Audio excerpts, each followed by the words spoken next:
Welcome to Inspired to Act.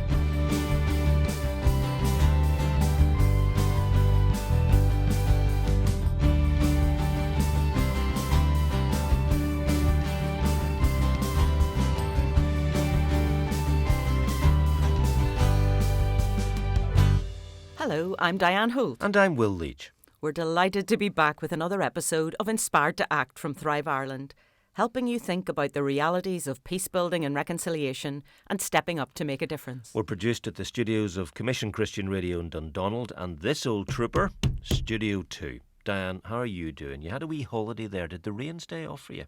No. You went to Fermanagh again, didn't you? No. No? All right, yes. Yeah, thought so. I do like it there, though, and it only rains occasionally. But I assume you're asking about Fermanagh because it provides a very tenuous link with this episode. Yep.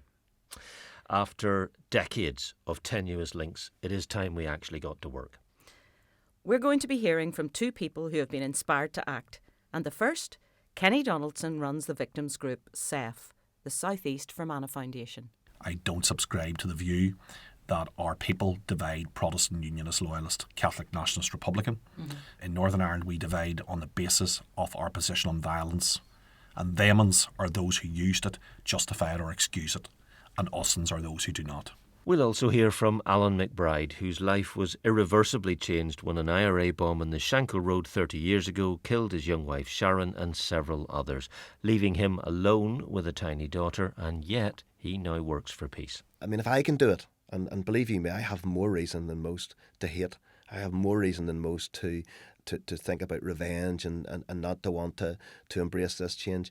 And if I can do it, given what happened to me, then why can't other people do it? Well, let's hear first from Kenny Donaldson about the work of SEFF. It was founded back in 1998, quite by coincidence on the day of the Omagh bomb. I've known Kenny for a few years now, and you'll remember we heard all about post-genocide Rwanda last time. Kenny and I were even on a trip to Rwanda as part of a larger group to see what we could learn. Well, Kenny dropped into Studio 2 at Commission to see us, and I started our conversation by asking about the passion he has for his work. It's the sanctity of human life is what matters most to me, and that has always been the case.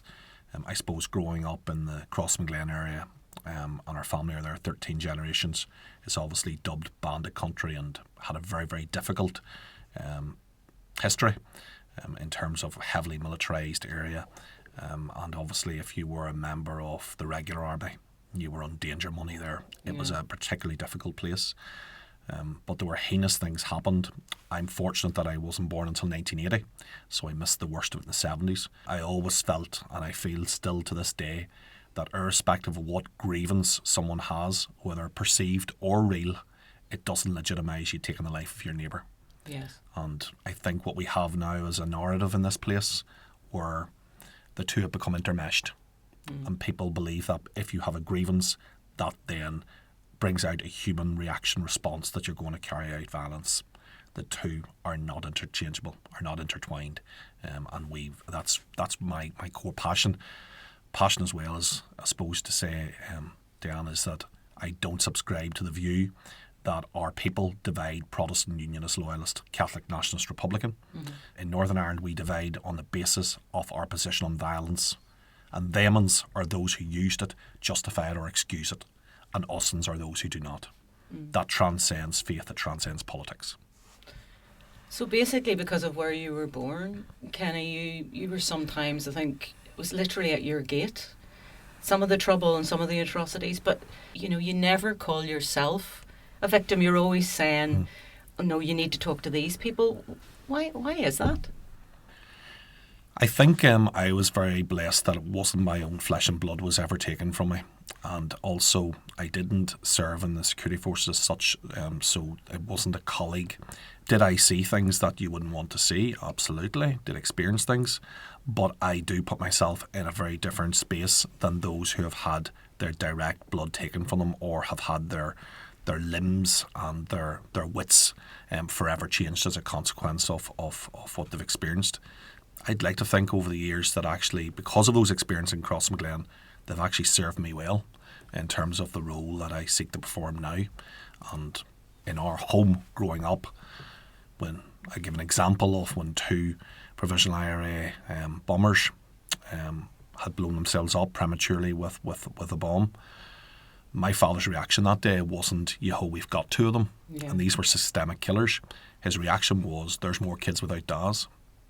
And that stuck to me about the humanity of it all.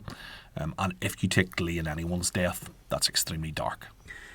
Kenny, if you go through what SEFF does, what it provides, how it assists and helps, there's a great deal of stuff. Run through what you do and why you think it's important to be doing it.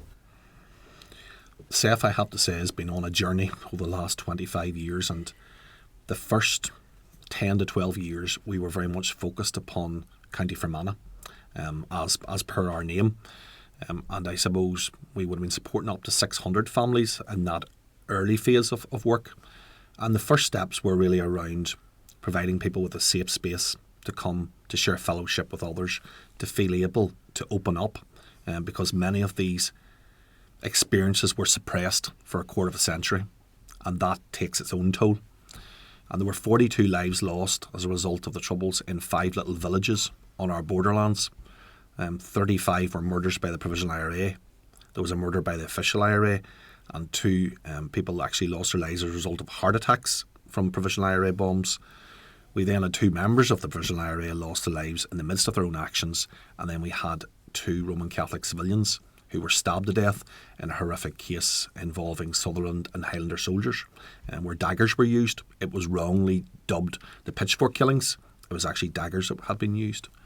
That case is cleared because an individual who carried that out came to faith, and that's a positive in a sense that happened, not the act but the actual response. 6 years later, 1978, he presented himself to an English police station, confessed, and then that crime was solved. We have a 5% clearance rate of all those other killings within the area. So what can we do in that vacuum and in terms of support? Well, obviously we provide trauma-based counselling across all the different modalities, and that's built steadily over the years. And we provide welfare support, and we provide volunteering and training schemes, a lot of reskilling programs. There also is, this thing in borderland areas and rural areas. It's not like Belfast. It's not a patchwork quilt where people live in their own ghettos. People live cheek by jowl with one another in borderland areas. So you literally could have someone who is a very fervent Republican and his land bordering someone who's a member of the Orange Order or someone who was in the security forces. And those 2 pieces of land can lie against each other. And the cruel irony in all of this is that over the years, even the worst years of the Troubles, people had to have a level of cooperation with one another. Sometimes it was strained, but they nevertheless did, where that doesn't happen within urban environments. And people had their own immediate community to roll back on. That's not the case in borderland Fermanagh. Other programmes we provide very much across truth, justice and accountability, and we're one group that has stood by that principle. There's a lot of victim survivor groups now who have morphed into what is community organisations, and we don't feel that is right. There's a lobbying, a campaigning and a challenging role function that we must carry out if we're going to stay true to our objectives. That means you're not liked. Yes. There are plenty of people who don't like you because you ask awkward questions and you try to perhaps shine a light on the 25 years of backslapping that people have done in the aftermath of the agreement, sold internationally as a success story. It's a success story from the point of view that our death rate has vastly reduced. But beyond that, what meaningful integration has happened within our society? So we very much take strongly those issues and those terms such as peace and reconciliation that have been abused and misused. I suppose I would say in that area too, there is a strong Christian ethos that served people over the years of the Troubles and why they didn't retaliate, why there was an absence of loyalist terrorism. And there was also an inherent belief, misguided, that the state would ultimately do right by these issues. The state's failed them. They've still got their faith.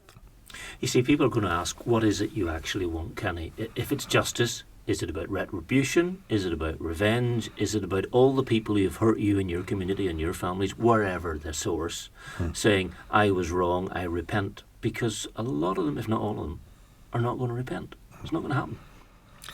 And I think, well, that's a fair comment to make. But what I would say to that is we have church leaders. When do they come together and appeal for repentance within this society? They appeal for forgiveness.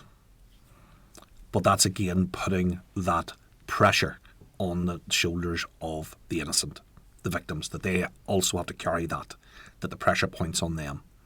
The pressure point needs to come on perpetrators from all backgrounds, that you actually need to step this up. And that conversation has to be had within churches, within communities, right across the board, because we say it's not going to happen. God's a big God. And he's been able to change things in this world from time began. And he can't solve Northern Ireland. I think he can. Is it all anger? Has the church actually supported at times? And where's that anger stemming from? I think you've talked a little bit about it. I think, and I would also make a distinction within the church is a huge entity, and of course the church is the people. And all people within a church have responsibilities. It's not just the person with the collar on. It's leaders right throughout it. So none of us can absolve from our responsibilities. But I think where they would come from is that there was quite a degree of pastoral care at grassroots level, operated by clergy across the board. So the Protestant Reformed faith, but also within the Roman Catholic faith, some extremely courageous, supportive people over the years of the violence, the worst years. And they stepped out, and often they call things out, and that was done. But at leadership level, there is a sense that some have moved into a space of almost acting the role of quasi-politicians, where it's more about keeping a so-called peace process on the road, a peace process that needs to be recalibrated and understood. What do we need to do now to move from Northern Ireland into the next phase? And if we continue to do what we've done for the last 25 years, then we ain't going to move forward on a sound foundation. You mentioned the Good Friday Agreement earlier, and Diane and I are interested in this because 25 years ago, there are those who would say it failed. We have no government, for example, at the minute. There are those who would say it hasn't been perfect, but it's all we've got. And you said your opposition as a group, and personally, wasn't complete, but there are elements you have great difficulties with. So enlarge on that for me. Well, I think personally that there was a great deal of understanding in our society that things in Northern Ireland needed to change. How you treat minorities in any context is an extremely important thing. And whether it's Northern Ireland or anywhere else in the world, people have to feel fully fledged citizens, integrated into a way of life, able to be themselves, that diversity is celebrated, but ultimately it's garnered under the particular settlement that there is. That wasn't the case. So change needed to happen, but not at the expense of the issue of justice. Justice is a bedrock to any society, and we wouldn't forsake justice for any other crime, yet these crimes are put into a different space. We've brought out a piece of research there recently around the domino effect of the violence. So the amount of additional people who died through heart attacks, which were directly associated with what happened, cancers brought on by the related stresses, stillborns, in terms of little babies, a whole raft of connected issues. So there's no glory in any violence. And I suppose what we seek to do through our work is to say it is an absolutely noble position to have, to want to bring about a United Ireland. It's an absolute noble position to wish to retain the Union. But it is not a noble thing to murder your neighbour in order to coercively ensure that happens. The government this autumn passed the Legacy Bill. Went through the Commons, it went through the Lords. Yes, there were quite a few amendments to it, but it's received royal assent some time ago now. Every major victims group, every political party said there are problems with this, it should not be passed as it was, and yet it has been. Where do you stand now? We have a fundamental position where we disagree with amnesties and statutes of limitation, and we've always done so. So whenever it was proposed that it would be something that purely the military would benefit from, we were opposed to it at that stage. So our opposition isn't, as some people are in Northern Ireland, if it benefits my tribe. There's an awful lot of absolute farcical positions being taken over the years with this. And in many years, victims and survivors have been psychologically tortured for a quarter of a century to believe that ultimately there could still be justice in terms of people put through the courts. This new bill, how it changes things is the ICRAR, ICRAR, and another terrible acronym, but supposedly for information recovery, whatever the veracity of that information. Reconciliation, it takes in a lot. It takes half an hour to say. It does. But with that new process, that requires a victim survivor to come forward and to indicate that they wish to have their case examined. They then feel that they are complicit with the potential for the immunity to then be granted the perpetrator. So they're actually party to it. When over the years, for the 25 years that have gone before, things were done to them, their principles remained intact. And this is why it causes such angst for people. What I would say is this: we opposed the bill a week before it was passed, and we oppose it now that it is passed. However, if all of those legal challenges go nowhere, and if this body commences, then we are a victim-led organisation, victim-centred. And if we have families who come forward to us and say we want to engage with this body and we want you to support us to do so, then we will be doing so. You mentioned earlier Christian faith. You mentioned earlier motivations. You also mentioned, I think, really about coping and the lack of retaliation. How much does your faith play a part in the job you do at SEFF and the motivations and the reason you get out of bed in the morning and campaign or go to a memorial service or engage with a family? And how much of a part in the daily Kenny Donaldson that we see is the Christ-driven faith? Well, I have to say, Will, and I'm going to be no hypocrite on this, I came to faith through a broken marriage. And I had many opportunities in the years up to that point to come to faith. God was knocking my door and I wouldn't open it. I went to church. I did all the traditional stuff, as you do. Our little church up in South Fermanagh still means a lot to me. There's only 15 parishioners left outside Crossmaglen, but it's still there and will be there. But I had too much emphasis potentially on what that church represented and where it was on the border. And not enough of a personal, intimate relationship with Christ. I had to be broken and built anew to understand that I needed Christ at the centre of my life. And Christ is at the centre of my life now. But I equally am conscious that there are many people who we support and others who have been grossly hurt who aren't Christians. So I cannot enforce my will upon others. However, it's about providing opportunities for people, and if they want to opt in and opt out on particular issues at times, we are an organisation who have a significant number of church-based services in what we do, and that's right across the community. Because in those borderland areas, that matters. That does matter to people. If we were organising something sometimes up in the Greater Belfast area, sometimes that's not the case. Sometimes it's civic buildings that people want to have events in, and again you facilitate that. But I suppose what I have known a number of victims and survivors over the years who were directly hurt and at that time became quite embittered and angry with God around it all, but who were able to find faith at a point through the brokenness, and now it stands to them today. Because they have that rock, that foundation. It doesn't mean that they are not still hurting badly with what has happened, but they know that there is a constant in their lives that was missing before. Kenny, you don't know what you don't know. But this is inspired to act, and I think that since I've got to know, a lot more people personally, victims and survivors, I'm very enthusiastic about letting other people know a bit more. And so Inspired to Act is, how do we encourage people to just do something that's going to make a difference in their own? What would you, from your perspective with being passionate about victim survivors in Northern Ireland, what would you encourage others to do?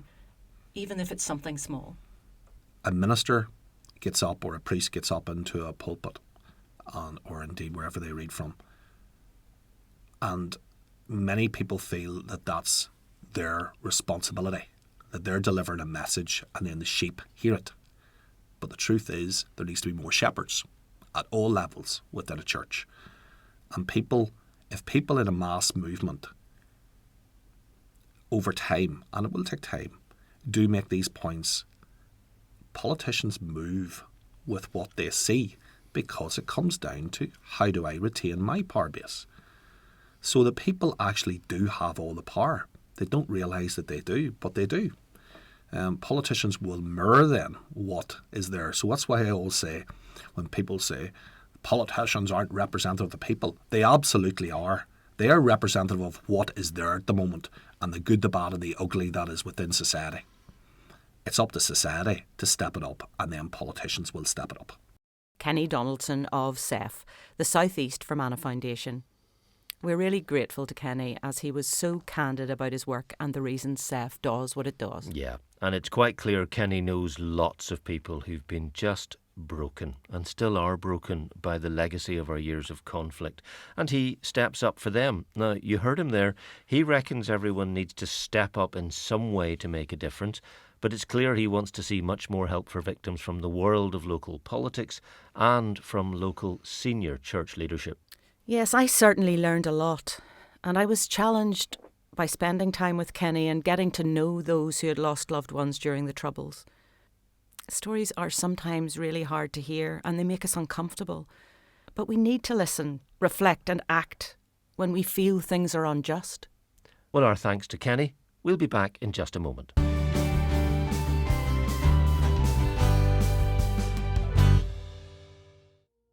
It's Kerry Gregg here, and I hope you're enjoying Inspired to Act. I have news of another Christian podcast that you might want to enjoy as well. The Commission Files brings you stories from Christians living and working all over the world, many with a base in Ireland, north and south. I don't think we could have done what we're doing now had we not been working down south and getting some understanding for a culture different from the one that we grew up in. Working in all areas of life. Yes, money can be viewed as corrupt, but God also uses money if we're good stewards of it. And even where the going is particularly hard. In a region where it's very difficult for Christians to have a voice or to be heard or to explain themselves. Find us on the Commission Files as I join Will Leitch to seek out the stories most inspiring to you. Available where you downloaded this podcast.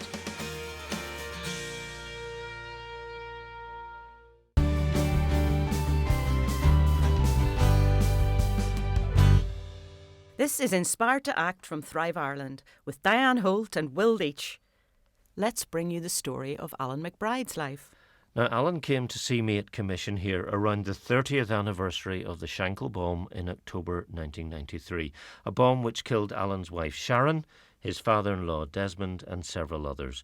It killed one of the IRA bombers who planted it, Thomas Begley. The other, Sean Kelly, was injured but survived. He served a jail sentence but was released under the terms of the Good Friday Agreement back in 1998.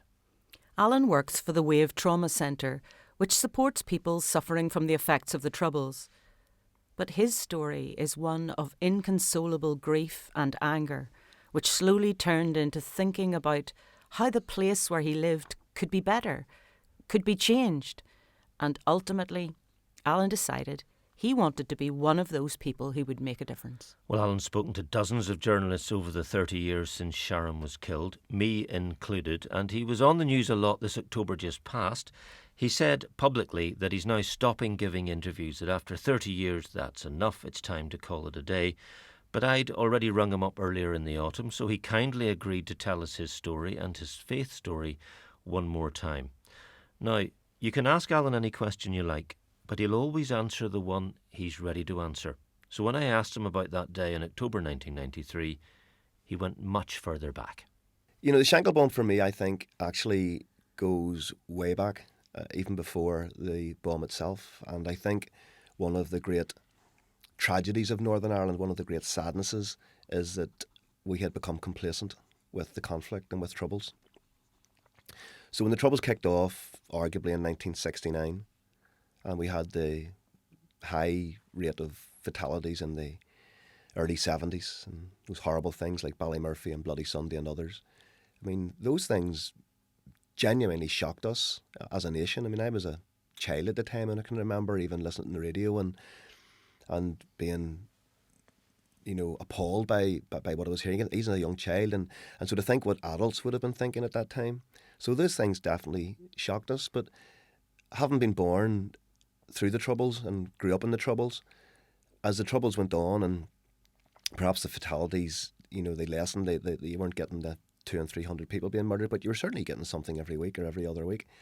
And, you know, you just get used to it. You just get used to the fact that somebody was going to be shot in their knees, or there was going to be a bomb somewhere, or, you know, there was going to be some random Catholic or Protestant that was going to be murdered, or that the British Army were going to do. You know, that was the background. That was the backdrop to my life growing up.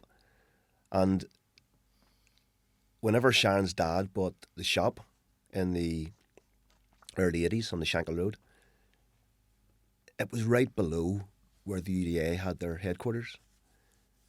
It was always going to be a target for Republicans, but nobody ever took him to the side and had the conversation to say, you know, Desmond, where you're buying this shop is in a really bad location. The UDA have their headquarters there, and someday the IRA are going to come onto the road and they're going to want to take out the UDA, or at least the premises of the UDA, and your shop is in the direct line of fire. Nobody had that conversation with him, and he continued in that shop for years. I would have always had my lunch up there on a Saturday because I worked in Moores and the Butchers just the next block down. I would have walked up, and you would have seen the UDA going up and down the stairs with their big boots. You know, you could have heard them on the staircase. Sometimes they would have come into the shop and they would have bought fish, and you know, you had that kind of relationship that they were just there, ordinary people, even though you knew who they were and what they were. They were selling stuff quite openly, actually, on the Shankill Road, counterfeit CDs and perfumes and videos and all sorts of stuff. I mean, some of their best customers were the Bobby on the beat going up the road.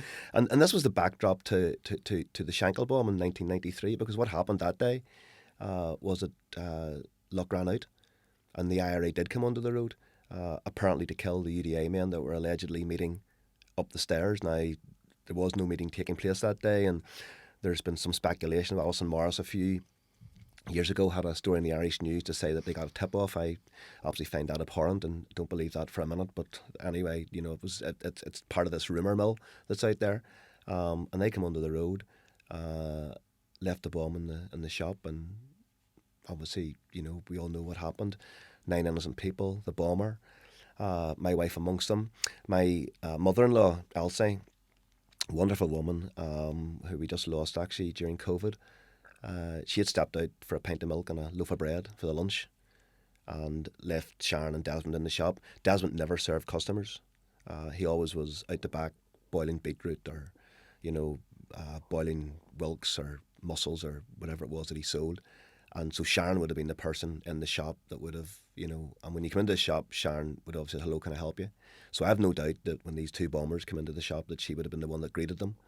And to think that they left that bomb on the counter, you know, looked her in the face, knowing what they were about to do, and so callously just went about that murder. So when I use word like evil, there's no other way I can describe that.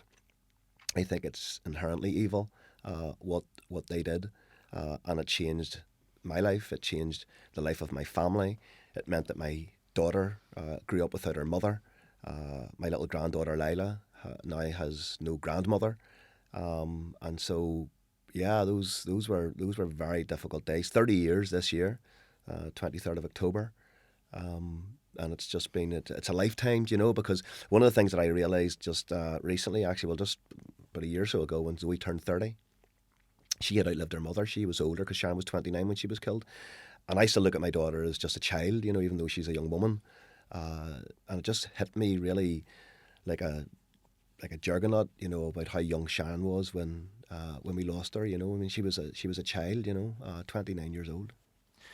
You've talked about a period in your life after Sharon was killed when You fixated, I think that was a word you used once, on Gerry Adams. You followed him about. You were in different countries following him about. You had placards. You rang into phone-ins when you knew it might be a way to get to speak to him. You wrote to him. You wrote to him Irish, all those things. And then that stopped and you started talking to people. And your own community then said, gosh, Alan McBride's gone soft on terrorism, on the perpetrators. That seems to a lot of people like a major step. I don't imagine it happened overnight. But it happened. It didn't happen overnight. Well, I mean, and so I started to think about the fact that the life that I lived was very unusual. I mean, obviously it was the only life you had, and so for you it was normal. But it wasn't until you went to the mainland or you went over to Scotland or England or whatever, and then you kind of realise that, you know, they don't have a ring of steel around their city centres, that they're not getting searched going into shops and supermarkets and all of that. So my life growing up was very abnormal, and yet I thought it as normal. So when I started to think about that, I started to think about the people that murdered my wife, because they were young men in their early 20s. They grew up in Ardoyne, which wasn't that far away from where I grew up. I was fortunate when I was about 15 or 16, I got involved with the church, the Boys Brigade. I finally became a Christian. So when I started to think like that, I started to see them less as the murderer, the perpetrator, the evildoer, and I started to see them as young people that got involved, got sucked in somehow, and that made some really bad decisions based on sectarianism, based on their hatred of Protestants or their hatred of the British or their hatred of whatever. And there, but for the grace of God, go I. So when I started to think like that, I realised that if we were ever truly to see peace in Northern Ireland, it's too easy, in my view, to condemn all those who picked up a gun or planted a bomb. I mean, my mother would have often said, if all those nasty terrorists could just take themselves off to the Irish Sea somewhere, get a wee island in the middle of the Pacific, and just murder each other and leave us all alone, sure, this wee place would be a great wee place. The truth of the matter is that this place wouldn't have been a great wee place, because the sectarianism permeated every aspect and every fabric of our society. And if we were serious about building peace, we had to address some of those wider issues around sectarianism. And I do think that the Good Friday Agreement and things that have come from it started to get to grips with some of that. Sadly, and you know, it's over 25 years now, we haven't made the progress that I would like to have seen us make. But sometimes, you know, well, I think you need to draw a line in the sand and you need to just move on and try to have a society that actually works for everyone. And if I can do that, and if I can say that, given what happened to my family and me, then it really does, for me, it's a bitter pill to swallow to find out that our politicians who didn't lose as much can't seem to make this place work. You were a Christian already when that bomb killed Sharon. You were thinking about and wrestling with, as believers do, with the concepts of forgiveness and repentance and justice and a just and righteous God. And you voted for a Good Friday Agreement that let Sean Kelly out. Yes, I did, and that wasn't an easy decision to do. I thought about it long and hard. If I could cherry pick the agreement, I would have preferred Sean Kelly to have stayed in prison and to serve his full term. But I realised that you couldn't cherry pick the agreement. You had to take it all of it, all the good parts and the parts that were more challenging. I suppose I rationalised it to myself, well, in terms of a continuum of justice, of right and wrong. So, you know, obviously to allow a person who had murdered, you know, multiple people, some of them children, to allow a person like that out of jail was an injustice, absolute injustice. I know that academics sometimes like to talk about, you know, transitional justice and transformative justice, and I studied all those things when I did my masters and stuff like that, so I get the concepts, but I still have to say to you, as someone who lost someone, for me it's still a secondary justice. I'm still having to give up something which is fundamental, i.e. if somebody harms you, you know, you're right to have them punished. That's justice. So what we got was not justice, but a greater injustice for me would have been if we'd have locked the society in for another 25 or 30 years of conflict. And that's what we were facing. Because when you think about all the various initiatives, and there were lots of them, right from Sunningdale, I can remember Rolling Devolution, talks, the Anglo-Irish Agreement. I mean, all these various initiatives that were put in place to try and bring peace to Northern Ireland. Every one of them failed, and the reason they failed was because the people that were negotiating, the people that were involved in those peace deals, weren't talking to the people that were actually involved in the conflict. So they weren't talking to the loyalists, they weren't talking to the Republicans, and when they were the great unwashed, they were talking to the SDLP and the Ulster Unionist Party. And with the greatest respect, these parties couldn't make the peace because, in effect, their people weren't fighting the war. So the Good Friday Agreement was different, and it went into the prisons. It sought the views of prisoners, and I know that was very controversial. I can remember even now, Mo Molam, a great woman that I respect immensely, a great hero of our peace process, going into the jail and talking to these prisoners. And I know that people were appalled at that at the time, but I actually, when I thought about it, that was the only thing that was going to get this over the line. And it did. By and large, a lot of those ex-prisoners actually have really gotten down to working in their communities, community development programs. I mean, if you go to the Shankill today and you see the black taxi men, driving tourists up the Shankill, passing them over to their counterparts on the other side of the peace wall, and the Republicans taking them back down the Falls Road and stuff like this. I mean, that's all good stuff, and some of the relationships that have been built up over those with people who were former enemies and would have killed each other. I think that's a better Northern Ireland to live in than the one that we had. But I get it that there's people out there who just see nothing but hurt and injustice, and these prisoners walking the streets, and nothing's being done for victims. And I get all that. That's what's said. I get all that, and I understand the hurt and all of that. But I just ask people, to try and think about what this place could be. If you could somehow just be able to draw a line in the sand and say, right, okay, let's move on. Let's try and build new relationships. Let's try and build a new society. Let's try and make this place work for everybody. I must let you talk about WAVE and why it matters to you, why working for them, as you have done for quite a while, matters to you. Do you ever turn anybody away? Do you say you're a victim, you're not a victim? No, so the WAVE Trauma Centre, I have to say to you, Will, has been the greatest privilege of my life, to work for this organisation, led by an inspirational woman in Sandra Peake, some incredible staff, board. I mean, the organisation, which started way back in 1991, working with a handful of women that lost their husbands, and then it grew and it expanded over the years, and we now employ around 80 or 90 people. We don't just work with victims of the Troubles, we're also working now at institutional abuse victims and also victims of mother and baby homes and all of that. So we've grown up and we've developed quite an extensive knowledge base of trauma. In fact, we actually have 2 master's programs going, one with University College Cork and one with Queen's University Belfast. And we've quite a few people, be it paramedics, police officers, social workers, frontline responders that would come on those courses. So working for WAVE and see how it's been developed over the years has been the absolute pleasure. It's been my greatest working privilege. And yes, we do have an ethos where we work with everybody. If you've been traumatised by the Troubles, it doesn't matter who you are, whether you're a Republican or a loyalist or a nationalist or a unionist, a Catholic or a Protestant. If you've been impacted by the conflict and you come to WAVE for help, there is help available. Even if you were a volunteer of what the authorities would say was a terrorist? Even if you were a volunteer. Well, now, can I say that and yet at the same time caveat it with the most important thing about WAVE is that it's a safe space for people.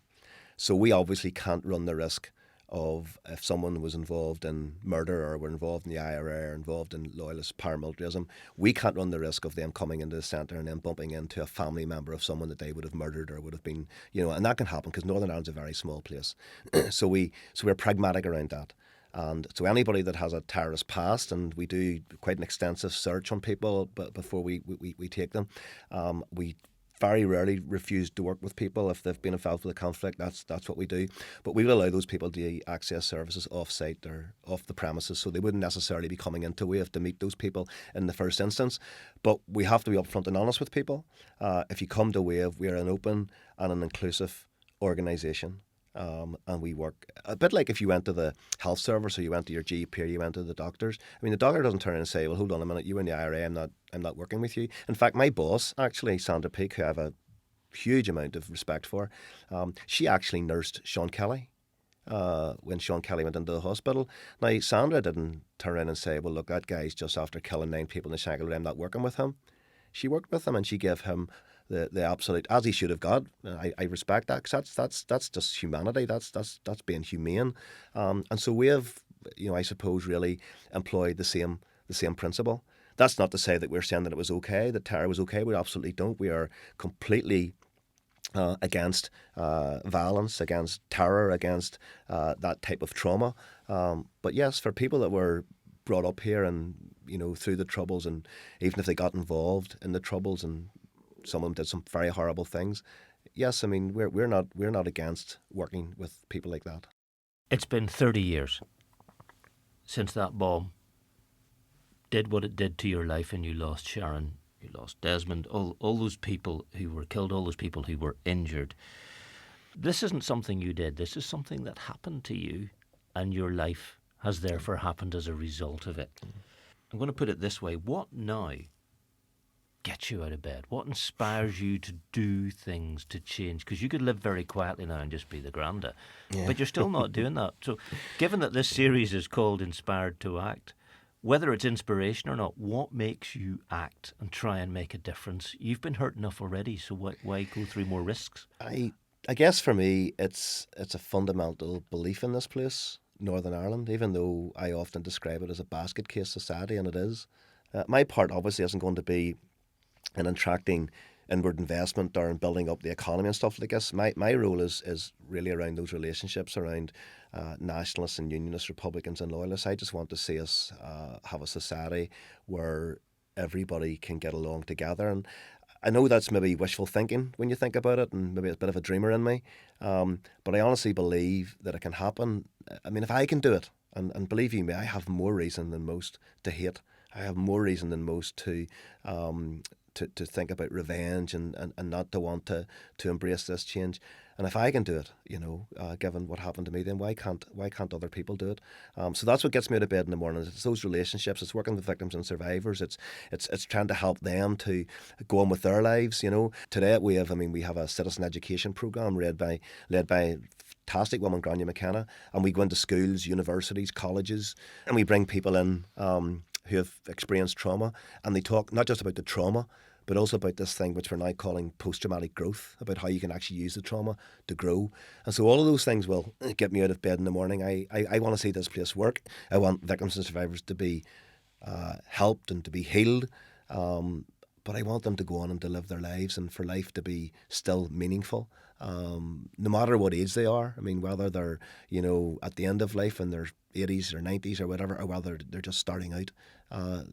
Life can be good again, and what we have to do is just help people to grasp the vision for that, and then help them with some of the skills and the resources to try and make it a reality. Alan McBride. Diane, let's not beat around the bush here. Every interview Alan gives costs him something to give. It takes a lot out of him. It's no small thing to relive a loss like that, so we're especially grateful to him for sharing his story with us and with all of you. Yeah, it's hard to argue with a man who has every right to say what he thinks, given what he's been through. And Alan says if he's ready to make a difference, why can't others try to make a difference too? Yeah, our thanks to Alan McBride and Kenny Donaldson. Next time, we're hosting a bit of a reunion. We're looking back with a group of people who wanted to make a difference.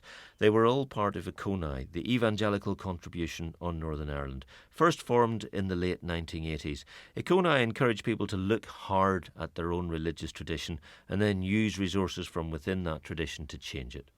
That's it for this edition of Inspired to Act. Thanks for listening. And remember to subscribe or follow and tell your friends how they can listen too. This podcast is made by Thrive Ireland with support from the Community Relations Council. Look us up at thriveIreland.org. We're recorded and produced at Commission Christian Radio in Dundonald. Check that out at commissionradio.org. And we'll see you next time. Bye! Bye!